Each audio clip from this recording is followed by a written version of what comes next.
Hi, my name's Faris, I'm from HTG Trading. Today, I'm going to show you how to assemble and get your Taylor 430 ready for operation. First up, lubrication. Make sure that you always use food-safe, Taylor-approved lubricants. Slide the O-ring onto the drive shaft and make sure that it fits into the grooves.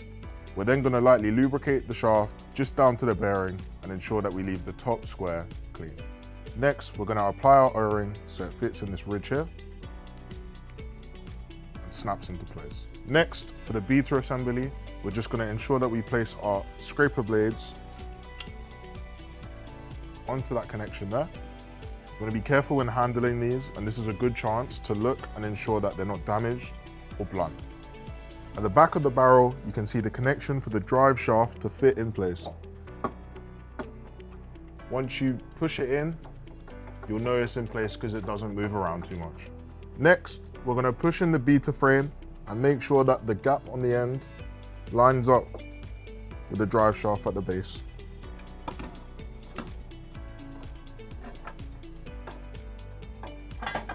You'll also know it's in place because it moves on the shaft slightly. You'll also know that the beater frame is in place because it doesn't protrude out of the barrel. Then you want to take your torque arm, add the cap on top, and ensure that you have your O-ring in place.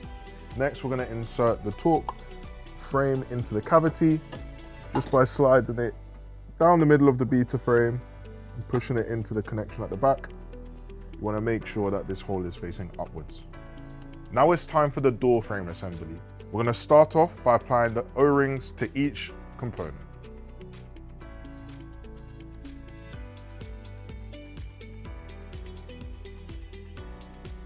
Next, we're going to apply some more food-safe lubricant.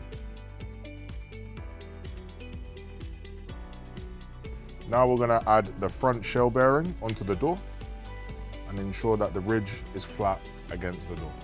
Next, we'll insert the handle into the door frame, making sure that these lines are perpendicular with the frame itself. This means that we can then easily slide in the icebreaker. We can twist the top part to lock that in place. We want to make sure we line up the hole so we can insert our handle easily. Finally, we can insert the top pin. Next, we can line up the door frame with this hole here and just slide it on. Now to insert the torque arm through this here. This is the reason why we've left the frame hole facing upwards to make this process a lot easier. Next, we're going to screw on the door frame by applying these screws to each corner. These should be screwed in until firm. Every member of your team or your operation should be able to unscrew these by using their hands as well. And finally, you want to place your feed tube into the hopper ready for sanitization. So here, we're going to take the sanitizer. We've got half a sachet, which we're going to add to 4.5 litres and then pour into the top of the hopper and then place the machine on wash mode. And lastly, we'll let it fill up with water. Once the machine's been filled with sanitizer, we can then pull for a little bit just to ensure the handle is also getting cleaned. Now we're going to leave it to sit for 5 to 10 minutes. So with your Taylor-approved brush that comes with the unit, we're going to clean the hopper as well as making sure that this lid is also extremely clean and sanitized. So once you've cleaned your hopper and your lid and you've left it to sanitize for 5 to 10 minutes, it's now time for us to empty it out. Next, we're gonna add in the mix. When we add this, we're slowly gonna put it in the hopper to push that sanitizer out.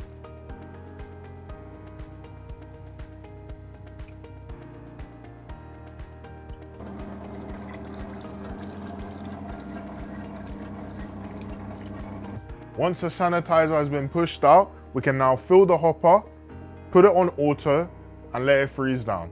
So once the barrel is full of mix, you can then add your feed tube into the hopper. You want to make sure that the hole is going in rather than sitting up top. Now that the feed tube is in, we can put on the lid and let the unit make our perfect milkshakes. So now we're going to empty the machine and I'm going to show you how to disassemble and leave this machine ready for the next day. To start with, we're going to empty out all of the leftover mix. We do this by putting it on wash mode and opening the door handle. This is a process that you're gonna do every 3 days because of this machine. Next, I'm gonna pour some water in the top to wash out all of the mix. Next, we're ready to take off the door by removing the pin and slowly sliding out the beater frame and torque. As we take it out, we can start to put the parts into a clean jug of water just by simply taking it apart. Now we can take some blue roll and just make sure that we're giving this barrel a wipe inside. And finally, you can take all of your components to the sink, take out the O-rings, wash everything, and leave them to air dry. And that is how you assemble, prime, and deassemble the Taylor 430.